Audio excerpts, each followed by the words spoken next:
Disclaimer. हम वाक और अभिव्यक्ति की स्वतंत्रता के बारे में भारतीय संविधान के अनुच्छेद 19 को जो समर्थन करते हैं, उदाहरणों, छवियों और संदर्भों सहित यह वीडियो केवल मनोरंजन, सूचना और शैक्षिक उद्देश्यों के लिए प्रदान किया गया है और चैनल किसी भी अवैध गतिविधियों को बढ़ावा प्रोत्साहित नहीं करता है। हमारा मकसद केवल समाज को जागरूक करना है। जय हिंद दोस्तों, मैं अवैस इकबाल साहब की हर एक पॉडकास्ट को बहुत ध्यान से सुनता हूं और उनको स्प्रेड करने की पूरी कोशिश करता हूं, क्योंकि अवैस भाई जिस अंदाज से, जिस प्यार से इस्लामिक कल्ट का खुलासा करते हैं, वो तरीका बेहद काबिल तारीफ है। अवैस भाई ने अब तक जितने भी आलिमों से बातचीत की, उन हर आलिमों को एहसास दिलाया है कि उनकी किताबों में लिखे दावे चाहे जितने भी बड़े बड़े क्यों न हों, पर कोई भी बड़े से बड़ा आलिम उनमें लिखी बातों को कभी सही साबित नहीं कर सकता। पर सबसे खास बात यह है, कोई भी आलिम उन अल्फाजों का यूज नहीं कर पाता जो दूसरे एक्स मुस्लिमों की स्ट्रीम में यूज करते नजर आते हैं। और आज का पॉडकास्ट तो बहुत ही खास बन गया है। आज अपनी एक्स मुस्लिम एंजल बहन ने अवैस भाई से बातचीत की और उन बातों का खुलासा किया जो आज की महिलाओं को जानना बहुत जरूरी है।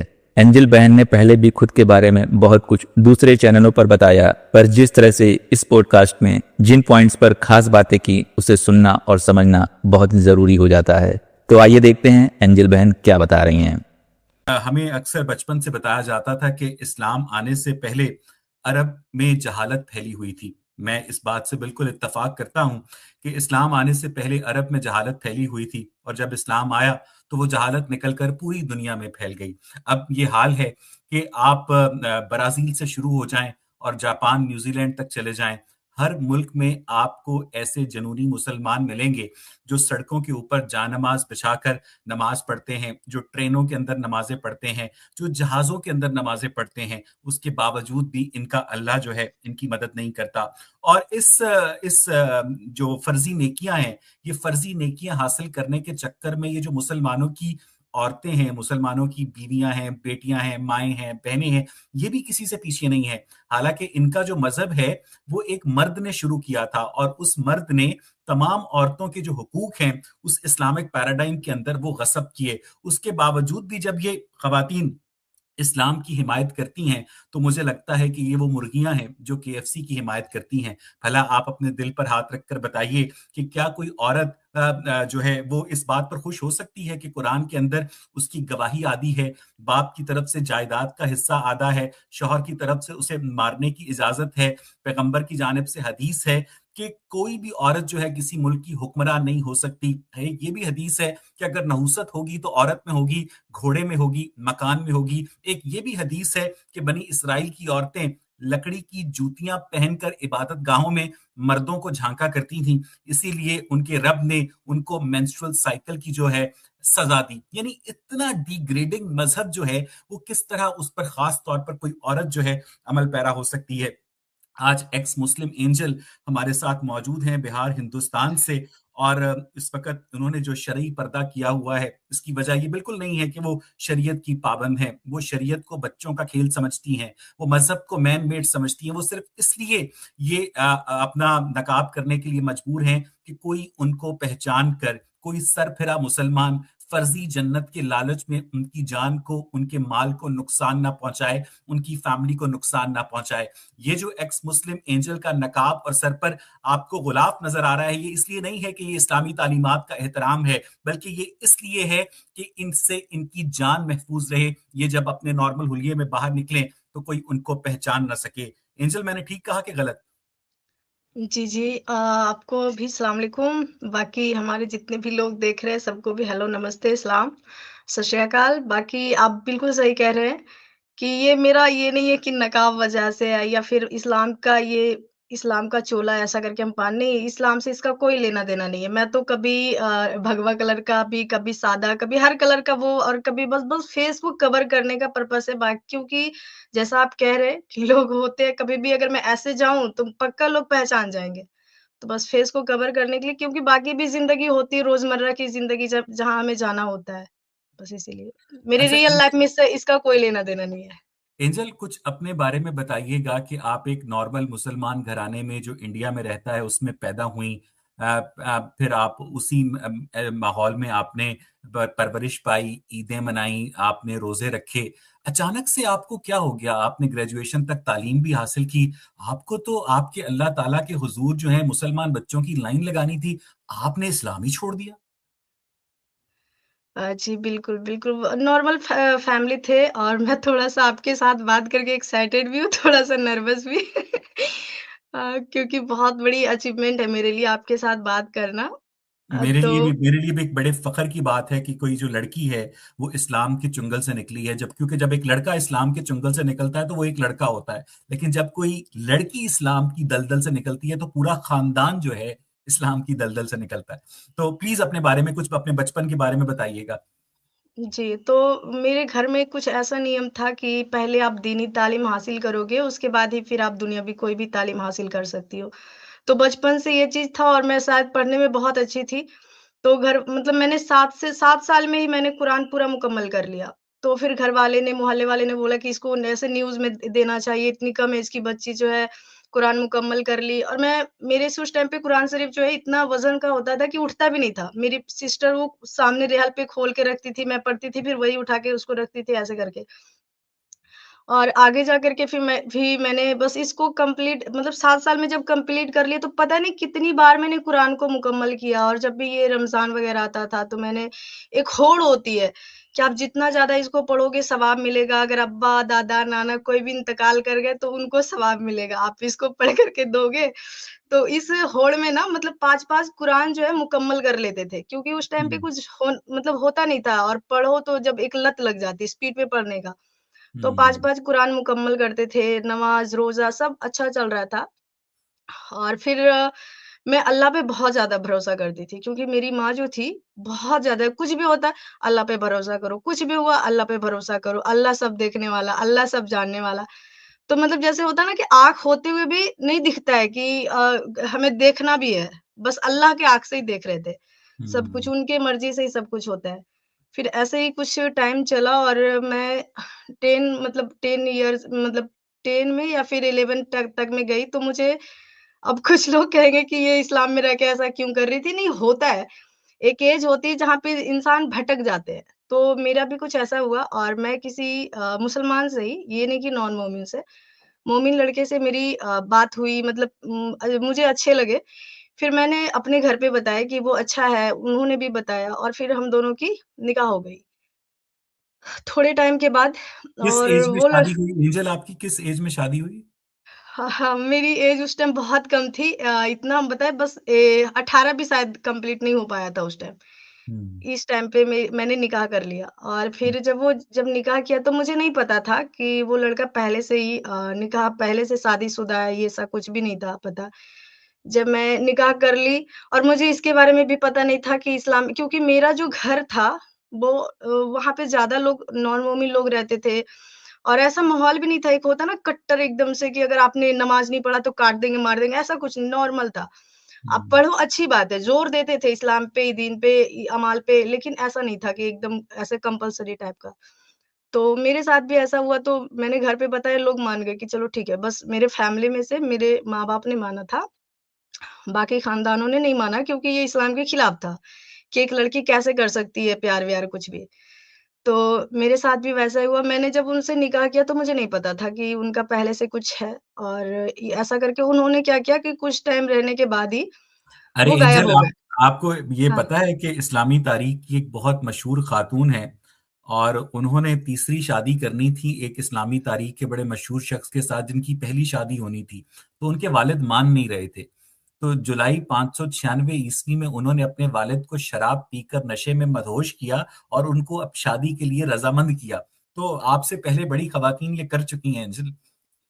बिल्कुल, पर ये लोग एक्सेप्ट नहीं करते ना, इनका हम्म। जो हाँ, गैरत जाग जाती है इस टाइम पे।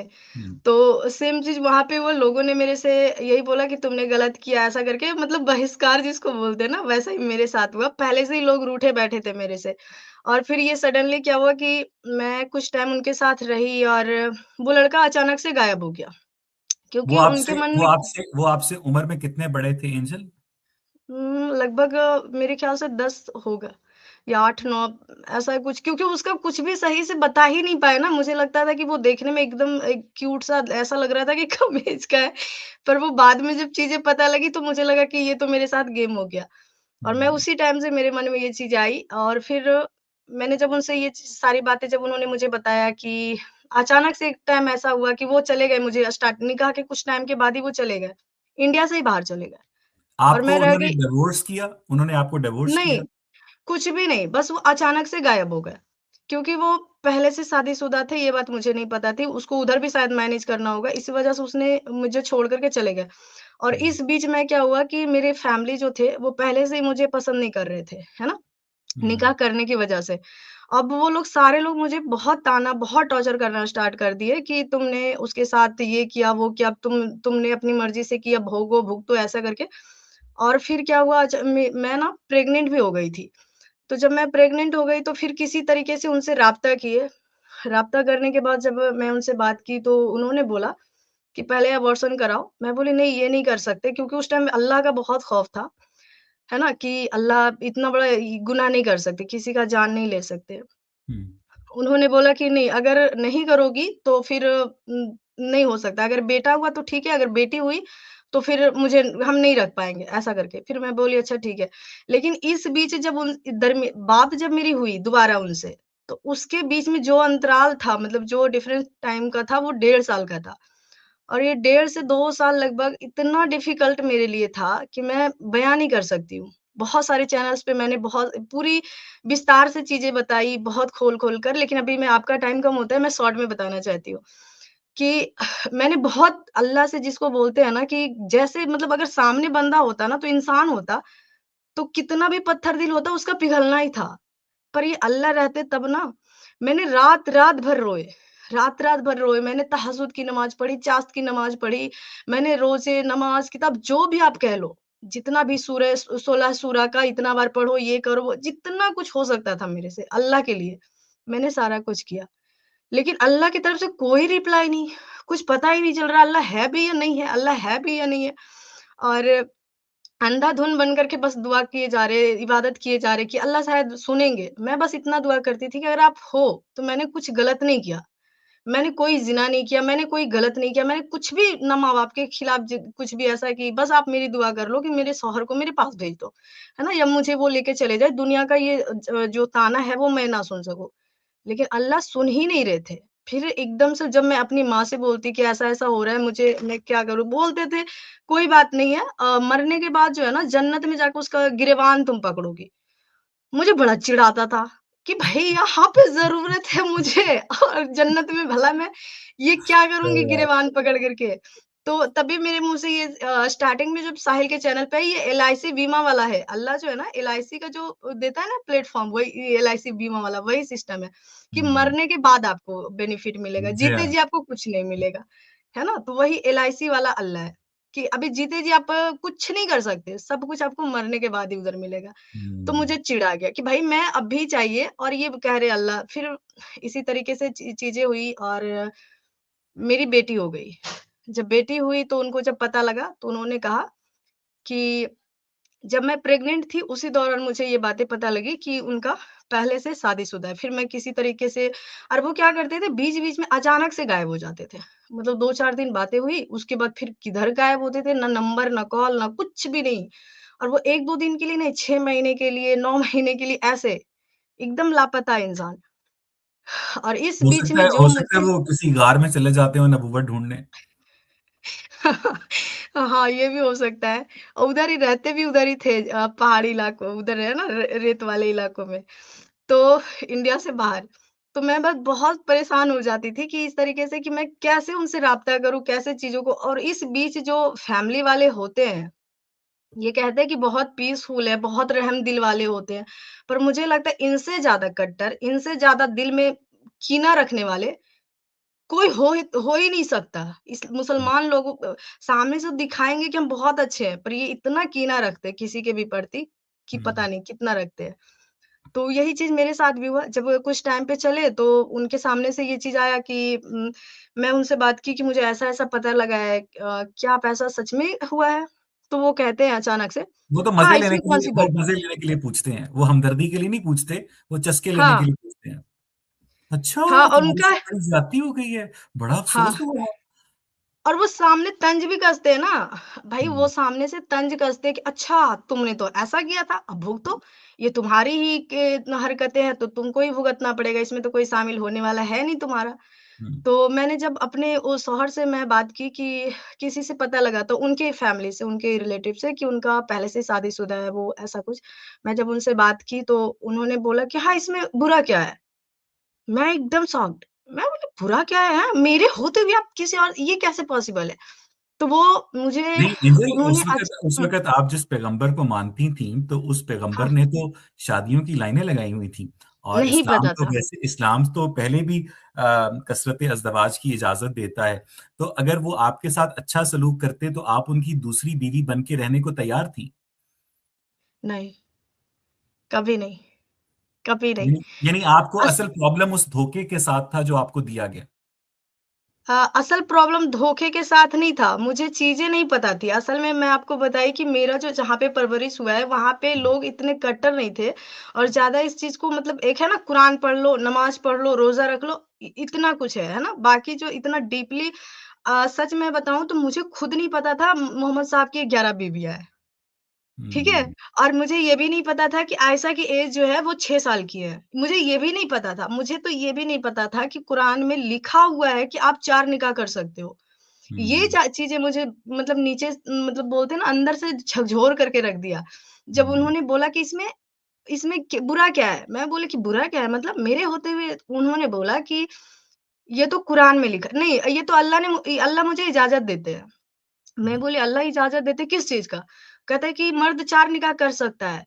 बस यही पॉइंट था मेरा इस्लाम से आगे बाहर निकलने का।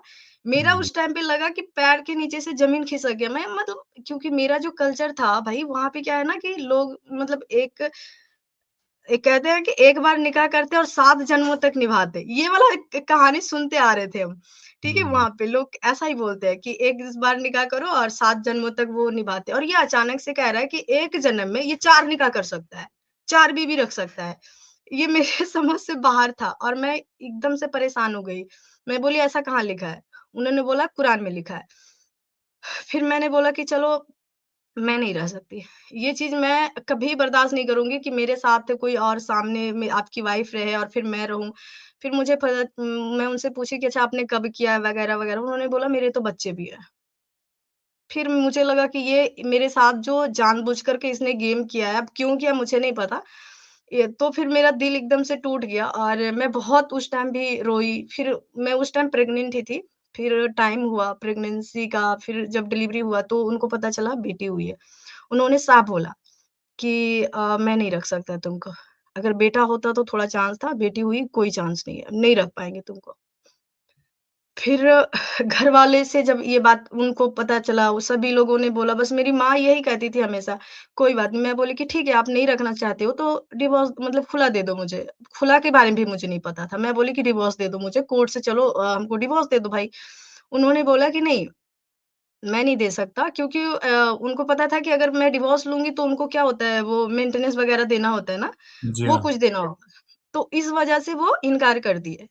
अब मेरी अम्मी कहती है कि मत मैं बोली कि अपने साइड से कुछ ले सकते हैं क्या? तो कुछ मुफ्ती या फिर मेरे भाई के कुछ दोस्त थे जो मौलवी टाइप के थे, उन्होंने बोला कि ये खुला होता है, ठीक है? हम्म। वो खुला आप ले सकती हैं। तो मुझे लगा कि मैं ये ले सकती हूँ, जब मैं बोली कि ठीक है तो आप दे दो मुझे, बोलता नहीं, वो आकर के साइन करेगा या सिग्नेचर करेगा तभी, वो इजाज़त देगा तभी होगा, मैं नहीं दे सकता। फिर बोली तो फिर तो वही बात हो गया, नाम बदलने से क्या हुआ? फिर तो हम्म। उसी के ऊपर डिपेंड होना पड़ रहा है क्योंकि मुझे। क्योंकि अगर वो तलाक देगा तो उसे आपको हक महर देना पड़ेगा, उसे आपको मेंटेनेंस देना पड़ेगा। लेकिन अगर आप खुला लेंगी तो वो आपको किसी किस्म के पैसे देने का पाबंद नहीं होगा। हाँ, और वो उसमें भी तो है कि वो आके साइन करेगा या वो एग्री करेगा, सामने से बंदा वो कन्विंस करेगा कि हाँ, अच्छा, ठीक है मैं एंजल आपको यहाँ पर रोकना चाहता हूँ, मेरा दिल नहीं कर रहा है कि आपको रोकूं, आप बहुत ही एक्सप्रेसिव हैं। अच्छा, अगर मैं तो एक एथियस्ट हूँ, मैं तो एक एक्स मुस्लिम हूँ, मैं तो इस्लाम समेत दुनिया के हर रिलीजन को मैन मेड समझता हूँ। लेकिन एंजल, यहाँ पर एक डेविल्स एडवोकेट बनते हुए मैं आपसे एक क्वेश्चन करना चाहता हूँ कि अगर आपके शौहर पहले से शादीशुदा ना होते, अगर आपके शौहर आपको धोखा ना देते, तो भी क्या आप इस्लाम छोड़ने की जानिब आती? क्योंकि मुसलमान ये पॉडकास्ट सुनकर आपसे सवाल कर सकते हैं कि एंजल, आपके साथ इस जिंदगी में कुछ बुरा हुआ, हर इंसान के साथ बुरा होता है, तो उसके रद्दे अमल में, उसके रिएक्शन में आपने इस्लाम को छोड़ दिया, जिसमें इस्लाम का कोई कसूर नहीं है, जिसमें अल्लाह ताला का कोई कसूर नहीं है। अच्छे बुरे लोग हर जगह होते हैं। आप मेरी बात समझ रही है ना? हम्म। इसको जरा एड्रेस कीजिएगा। हाँ, मैं क्योंकि मैं आपने आपको बताऊं आप कि आपको अल्लाह ताला पर गुस्सा चढ़ा कि ये कैसे कानून बनाए हुए हैं, लेकिन क्या आपने उसके बाद फिर खुद से इस्लाम पढ़ा कि यार ये वाकई इसने कुरान में लिखा हुआ है कि 4 शादियों की इजाजत है, ये वाकई कुरान में लिखा हुआ है कि इस तरह से बीवियों को मारा जा सकता है, ये सब कुछ आपने पढ़ा उसके बाद? जी। मैं आपको बताऊँ, अगर मुझे इसके बारे में, जैसे कि वो मेरे शौहर अच्छे होते, सारा कुछ नॉर्मल होता, जैसे एक हस्बैंड-वाइफ के बीच होता, और अगर मुझे वाक़ई में ये चीज़ें पता होती कि हाँ, कुरान में ऐसा कुछ लिखा है, तो मैं कभी भी फ़ॉलो नहीं करती। क्योंकि एक ज़िंदा दिल इंसान का ना बचपन से ही वो चीज़ दिल में ऐसी होती है कि सही को सही और गलत को गलत बोलने के अंदर से वो रहती है क्षमता, ठीक है? तो मैं कभी भी नहीं मानती, क्योंकि मुझे असल में क्या है कि कभी भी घर वालों ने तर्जुमे के साथ पढ़ने की इजाज़त ही नहीं दी, कुरान शरीफ को। और क्या है कि कभी ज़्यादा सवाल करो तो एक सूरह अल-माइदा की शायद आयत है 101, 102 में, वो कहते हैं कि आप ज़्यादा सवाल मत करो वरना आप गुमराह हो जाओगे, ज़्यादा सवाल करने वाले दीन से निकल जाते हैं। तो वही हाल है लोगों के अंदर। मतलब वो कभी भी बताए ही नहीं कि ऐसी-ऐसी बातें लिखी हुई है। ये अंदर की बातें होती हैं। मुझे लगता है कि मैं आपको बताऊँ तो इंडिया की मैं बात करती हूँ, 100 में से 75 लोगों को नहीं पता कि मोहम्मद साहब की 11 बीवियाँ थी, मोहम्मद साहब की एक 6 साल की बच्ची से उन्होंने निकाह किया, मोहम्मद साहब ने लौंडिया बनाए। कुरान में लिखा है लड़कियों को मारो, कुरान में लिखा है कि आप 4 बीवियाँ रखो, कुरान में इस तरह की कि बिना जिसको हैज़ नहीं आया उसके साथ उसकी इद्दत का मुकर्रर है टाइम, ये कुछ पता ही नहीं है। सबसे बड़ा गेम ये है कि किसी को पता ही नहीं है। और मुझे लगता है जिस दिन हमारे मदरसों में, मस्जिदों में या फिर स्कूल वगैरह में, कॉलेज में ये चीज़ पढ़ाने लग जाए ना, तो आप लिख कर ले लीजिए 25% मुस्लिम बचेंगे, 75 निकल जाएँगे। क्योंकि आप किसी आप को आप अच्छा नहीं आप आप लगेगा। ठीक कह रही हैं, क्योंकि जब मौलवी साहब आपके लिए कुरान पढ़ते हैं तो आप मुसलमान होते हैं, जब आप अपने लिए कुरान तर्जुमे से पढ़ते हैं तो आप एक्स मुस्लिम होते हैं। जी, तो ये चीज़ मैं पहले भी कर सकती थी, हाँ, बशर्ते कि मुझे पता होना चाहिए था। हम्म। उस टाइम तक मुझे बिल्कुल भी नहीं पता था कि कुरान में ऐसी बातें लिखी हुई है। हाँ, ये पॉइंट था, मेरा जो निजी लाइफ़ में ये जो कुछ मैंने देखा, ये आप समझ लीजिए कि शुरुआत थी, या इस हम्म। मोड़ तक लाने की वो एक ज़रिया था। जो हम्म। कुछ भी मेरे साथ हुआ, हाँ, मैं मानती हूँ वो मेरी निजी लाइफ़ है, वो चीज़ें जो हुई वो मेरी पर्सनल है, ठीक है? ये मैं मानती हूँ, लेकिन यहाँ तक लाने का मैं ज़रिया समझती हूँ। अगर मेरे शौहर ने ये बात नहीं बताई होती कि 4 निकाह है, ऐसा-वैसा, तो मैं कभी रिसर्च ही नहीं करती, मैं कभी जानने की कोशिश, मैं तो भाई अल्लाह पे अल्लाह, अल्लाह, अल्लाह करके बस है, अल्लाह पे ही टिके रहते। है ना? कभी इससे बाहर ही नहीं निकल पाते। लेकिन अल्लाह ने जब मुझे पता चला, जब मैं इस चीज़ के बारे में पढ़ना स्टार्ट की, और मैं सबसे ज़्यादा सुनती थी पता है किनको? तारिक मसूद साहब को, सॉरी तारिक ज़मील साहब को। और तेरी उनका जो शब-ए वो बारात के टाइम तारिक पे जमील साहब कहते हैं कि वो 130 फुट की हूर होती है, हाँ, और 130 फुट उनका जो लंबी। जी, और उनका जो ये शब-ए बारात की रात वाली जो दुआ होता है भाई, मैं क्या बताऊँ। मैं रात-रात भर रोई उनके दुआ की वजह से। वो खुद भी रोते थे, लोगों को भी रुलाते थे। कहते हम्म। अब रो, जब तक आँसू नहीं निकलेंगे, है ना? अल्लाह तुम्हारी दुआ को कबूल नहीं करेगी। ज़र नमाज़ पे आँसू के बूंद अच्छा गिरने एंजल, चाहिए। एंजल एक बात बताइए कि एक जी। जानिब आपको शौहर की बेवफाई का सामना करना पड़ा, शौहर के धोखे का, शौहर के झूठ का, और उसके बाद आपके हाथ से आपका अल्लाह भी चला गया। आपकी जगह कोई आम इंडियन मुसलमान औरत होती तो वो ये कहती कि कयामत वाले दिन मेरे शौहर से अल्लाह पूछेगा, कयामत वाले दिन अल्लाह ताला इससे इस जुल्म का हिसाब लेगा। लेकिन मुसलमानों में तो अल्लाह भी उनके साथ होता है ना, वो तो बीवियों को, लौंडियों की, बीवियों को बकरियों की तरह ट्रीट करता है। तो एक जानिब आपसे आपका शौहर भी छिन गया और उसके बाद आपसे आपका रब भी छिन गया। यानी आप जो हैं इस पूरी दुनिया के अंदर अपने आप को बिल्कुल लोनली, अकेला फील करती थी। साथ में फैमिली भी।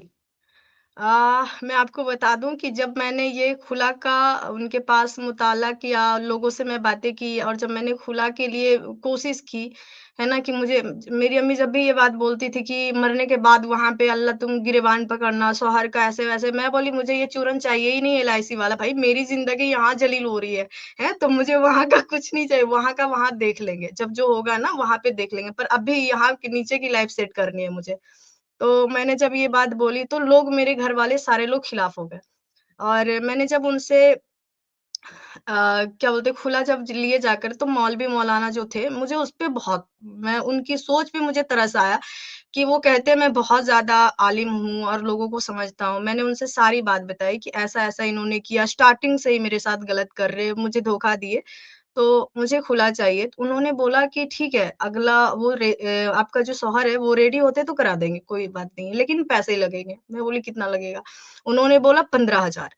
अब सोचो आप कि मैं पहले से ही घर से बाहर मतलब कि इसकी वजह से मेरे पास पहले से ₹1 नहीं था, पंद्रह है ना? हजार और रुपए दूसरी शादी के करवा देंगे? नहीं, खुला दिलाने के लिए। अच्छा, खुला दिलवाने के मौला 15,000। हाँ, मौलाना साहब ने बोला। तो मैं बोली कि आप ये रकम उनसे भी ले सकते हो ना क्योंकि उन्होंने ही ऐसा कुछ किया। लेकिन मैंने जब उनसे ये बात की तो उनसे उन्होंने बोला आने के लिए उनसे जब राज़ी उनको कर रहे थे तो उनका एक ही शर्त था कि मैं कुछ भी वहाँ पे नहीं गछूँगा तुम्हारे लिए, कि हाँ, ये रकम देना है, ऐसा-ऐसा करना, कुछ भी मैं नहीं एक्सेप्ट करना। मैं बोली कि आप अपना जो है र र निकाह में जो मुकर्रर होती है क्या बोलते हैं उसको मेहर आप वो भी मत देना। आपसे ₹1 या फिर कुछ भी नहीं। उन्होंने ये भी वहाँ पे कॉल कराया कि आप वादा करो कि मेरे ऊपर कभी आने वाले टाइम में या कभी भविष्य में भी मेरे ऊपर केस-वेस नहीं करोगी। मैंने और बोला एंजल नहीं उन्होंने करेंगे। उन्होंने कभी आपसे आपकी बेटी का नाम भी नहीं पूछा, तस्वीर भी नहीं माँगी? नहीं, देखा भी शकल नहीं? तक नहीं नहीं, शकल तक नहीं देखे। आह जी, उन्होंने और वो कभी नहीं और वो देखा। और वो और वो कलमा पढ़ने वाले मुसलमान हैं। हाँ, कलमा पढ़ने वाले मुसलमान और वो एक होता है ना कि जो क्या बोलते हैं वहाबी वाले मुसलमान जो बोलते हैं नियाज़ फ़ातिहा पे विश्वास नहीं करते, सिर्फ़ अल्लाह, मोहम्मद और नमाज़, रोज़ा, जी हाँ, किताब वो वाला। जी हाँ, है ना? जी हाँ। मेरे यहाँ तो सब कुछ मिक्स था। मेरे यहाँ सब कुछ मानते थे, नियाज़ भी करा रहे, फ़ातिहा भी करा रहे, सब चलता था। लेकिन उनका एक था, सोचो कि उन लोगों का ये रवैया था। उन्होंने जब आया तो ये शर्तें रखी, मैं मान ली। क्योंकि मैं सोच रही थी इस इंसान के साथ नाम जोड़ करके कोई मतलब नहीं है। ठीक है? मुझे घिन-सा आने लगा था। तो मैंने उनसे जब ये चीज़ें हटाई तो उन्होंने मेरे से पैसा लिया मौलाना साहब। उनको थोड़ा-सा भी तरस नहीं आया कि ये इसने अपनी पूरी कहानी बताई, ये पहले से ही बेचारे परेशान है, इससे नहीं ना लेकर उससे ले ले पैसे। उन्होंने मेरे से ही लिया और मैं कैसे वो पैसे रकम उस टाइम पे इकट्ठा की वो मैं जानती हूँ। बहुत मुश्किल हुआ। पर उससे पीछा छुड़ाना था और मुझे वाक़ई में ये कुरान के बारे में और हदीसों के बारे में सब कुछ जानना भी था। तो इसी बीच क्या हुआ स्टार्टिंग टाइम पे जफ़र हेरेटिक भाई, उनका चैनल आता था मेरे सामने। तो मैं स्टार्टिंग में जब उनको देखती थी तो मुझे बहुत गुस्सा आता था। मैं उनको गाली देती, भई कितना हरामी इंसान है ऐसे स मैं जफ़र भाई मुझे को बड़ा मज़ा सामने एक दफ़ा दोबारा दीजिएगा। हाँ, मैं जब उनको देखती थी तो मैं बोलती भाई कितना हरामी इंसान है ये नबी साहब को ऐसे कैसे बोल हुँ। नबी साहब को भला ये ऐसे कैसे बोल सकते हैं बताओ मेरे नबी जो है क्योंकि लोगों में देखिए बताए लोगों को बस ये जानते हैं नबी साहब मतलब क्या पता नहीं मतलब अल्लाह से भी ऊंचा दर्जा नबी का जी हाँ। है ना एकदम उसके लिए कोई एक शब्द नहीं बोल सकता सिर्फ नबी मोहम्मद ऐसे तो बोल ही नहीं सकते एकदम पूरा प्रॉपर बोलना हुजूर सल्लल्लाहु अलैहि वसल्लम ऐसा करके बोलना इतना लंबा और उस टाइम पे भी वैसा लगता था कि भाई ये कैसा इंसान है। फिर ऐसे देखते-देखते चीज़ें समझ आई। मैंने जब खुद से पढ़ना स्टार्ट किया, साहिल सर फिर मुझे मिले, उनका चैनल मिला। मैंने किसी तरह उनका नंबर उनसे बात की, उनसे सारी बातें शेयर की। फिर उन्होंने बताया कि आप ऐसे अचानक से मत करो। उन्होंने जब मैं स्टार्टिंग से देखी क्योंकि इनका नाम क्या आ गया जफ़र हेरेटिक, ना कि एक्स मुस्लिम ऐसा कुछ नहीं लिखा, है ना? तो जब साहिल सर का आया था एक्स मुस्लिम साहिल, तो ये मेरे दिमाग में एकदम से अचानक से घंटी बजाई, ये एक्स मुस्लिम क्या होता है? ये हुँ। क्या चीज़ है? तो मैं जब इनसे बात की और इनका चैनल्स वगैरह देखे तो समझ आया कि अच्छा ये इस पे बात कर रहे हैं। फिर मैं उनसे बात की कि ऐसा-ऐसा कुछ है मेरे साथ, तो मैं क्या तो वो बोले कि ऐसे आप इस्लाम ऐसे मौके पर हाँ, एक्स मुस्लिम साहिल या एक्स मुस्लिम एंजल जो है, उनको इस्लाम ये कहता होगा कि तू मेरा मसीहा ना सही, कातिल ही सही, तेरे नाम से वाबस्ता मेरा नाम तो है। तो बिल्कुल। एंजल, मुझे मुझे मुझे जी। मुझे ये बताइएगा कि जब आपने इस्लाम छोड़ा और आपने फैसला कि आपको पता चला कि इस्लाम समेत दुनिया का हर धर्म जो है झूठा है, मैन-मेड है, तो इस बात का आपने ऐलान अपनी फैमिली के सामने किया? अपने पेरेंट्स के सामने, अपने भाई के सामने, किसी के सामने आपने पब्लिकली ये कहा कि मैं धर्म में नहीं मानती हूँ, रिलिजन में नहीं मानती हूँ? जी, मैंने जब इन सब चीज़ों को मैंने देखा और चीज़ें मैंने खुद से पढ़ी, जैसे कुरान शरीफ है ना, साहिल सर ने मेरे से बताया, है ना, कि आप एक बार ये कर लो कि सामने से कुरान शरीफ खुद से तर्जुमे के साथ पढ़ो और हदीस वगैरह जो वहाँ पे दिखाते थे, है हुँ, ना? तो और इधर क्या है, बोलते तर्जुमे के साथ अगर पढ़ोगे तो पता नहीं शैतान क्या बोलते हैं, शैतान आ जाएगा, शैतान वसवसे देगा, पता नहीं क्या-क्या भड़काते रहते हैं, डराते रहते हैं। इसकी वजह से कभी कोशिश भी नहीं किए। कभी कोशिश भी नहीं की है। एक होता है कुरान शरीफ आता है जो ऊपर में अरबी लिखा हुआ रहता है, नीचे लाइन में छोटा-छोटा रहता है ना? तर्जुमे के साथ उर्दू भी उसका मीनिंग एक-एक लाइन का। वो भी हुँ। अगर गलती से पढ़ने लग जाते थे तो अम्मी कहें, "ये क्या पढ़ रही है? हैं? सीधा पढ़ो कुरान शरीफ।" मतलब समझ ही नहीं आता था कि कभी क्यों नहीं पढ़ने दिए, इतना दूरी क्यों क्योंकि बना के जब आप रखे इससे। तर्जुमे के साथ पढ़ते हैं तो फिर कुरान शरीफ नहीं रहता। बस शरीफ ही शरीफ रहते, तशरीफ ही उसमें रहता है, बस तशरीफ के अलावा कुछ नहीं रहता। I love your sense of humour. तो उसके बाद एंजल क्या हुआ? उसके बाद हाँ। आगे बताइएगा। हाँ, फिर मैं अपने घरवालों से सिर्फ़ यही बात की है कि क्योंकि उन लोगों को भी नहीं पता था। मेरे ख़ानदान में मैं आपको बताऊँ, राइट। किसी ने ऐसा नहीं किया था कि 2 एक के होते हुए दूसरी ने कहा, ऐसा किसी ने नहीं किया था। हाँ, हुँ, जैसे कि है ना, किसी की वाइफ़ मर गई या ऐसा कुछ हुआ, छोड़ दी हुँ, ऐसा करके, तो उन्होंने दूसरा किया। ऐसे नहीं कि एक होते हुए दूसरा, तीसरा कर रहा है, जैसे पाकिस्तान वग़ैरह में मैं देखती हूँ ऐसे लोग करते हैं, है हुँ, ना? तो ऐसा कुछ नहीं था। और मुझे ये भी नहीं था पता कि इंडिया में भी बहुत सारे ऐसी जगह हैं जहाँ पे लोग ऐसा कर रहे हैं, मुस्लिम जहाँ पे ज़्यादा आबादी है उनकी, ऐसा कर हुँ, रहे हैं इंडिया में भी, मुझे नहीं पता था। फिर मैंने जब घरवालों को बताया कि हमारे हुज़ूर सल्लल्लाहु अलैहि वसल्लम जो है, उन्होंने एक 6 साल की बच्ची से निकाह किया, क्या ये सही है? तो पहले मैं नमाज़ पढ़ना छोड़ दी। सबसे पहला पॉइंट ये आया, उन लोगों से मैं इसीलिए दूरी बनाई, मैंने नमाज़ छोड़ दिया। मैं कुरान तो पढ़ रही थी लेकिन तर्जुमे के साथ। मैंने नमाज़ पढ़ना छोड़ दिया। वो बोलते क्यों नहीं पढ़ रही है? छोड़ दिए बताओ, नमाज़ छोड़ दी। मैं बोली क्यों पढ़े नमाज़? नमाज़ से क्या मिलने वाला है? मिलना होता तो पहले दिन मिल जाता। अगर देने वाला रहता तो एक दिन इतना कष्ट ही नहीं देगा वो इंसान को, तकलीफ ही नहीं देगा। तो मेरे घरवालों ने बोला कि इसको लगता है किसी ने बरगला रहा है, इसका दिमाग किसी ने खराब कर दिया है, इसका तो एक जादू टोना कर दिया ऐसा करके।